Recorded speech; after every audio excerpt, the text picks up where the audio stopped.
Hello friends, welcome to my channel. இன்றைக்கி சமையல் ரெசிப்பியில் சீம்பால் எப்படி பண்ணுறதுன்னு பார்க்கலாம் வாங்க. அதுக்கு வந்து சைனா கிராஸு ஒரு பேக்கெட் எடுத்திருக்கேன். இது வந்து 8 கிராம் உள்ளது. சீம்பால் வந்து 1/2 லிட்டர் எடுத்துருக்கிறேன். ஏலக்காய் தூள், 1 கப்பு சர்க்கரை.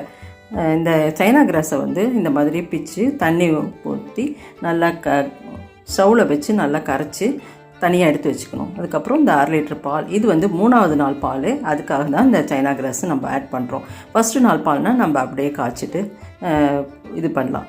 பாருங்கள், இந்த மாதிரி காய்ச்சிட்டு ஏலக்காய் தூள் சேர்த்து அந்த சைனா கிராஸ் வடிகட்டி ஊற்றி ஒரு வெட் பண்ண ட்ரேயில் நம்ம இந்த காய்ச்சினதை மெதுவாக ஊற்றி ஒரு 8 மணி நேரம் வெளியில் வச்சு ஆற வைக்கணும். ஃப்ரிட்ஜில்னா ஒரு 4 மணி நேரம் வச்சிங்கன்னா போதும். அப்புறம் குட்டி குட்டி கிண்ணத்துலையும் இந்த மாதிரி ஊற்றி நீங்கள் கொழுப்பு சத்து நிறைஞ்ச பேக்கெட் பாலில் கூட இந்த மாதிரி நீங்கள் செஞ்சு கொடுக்கலாம். ரொம்ப சூப்பராக இருக்கும் இந்த சீம்பால். செஞ்சு உங்கள் ஃபேமிலிக்கு கொடுங்க. தேங்க்யூ.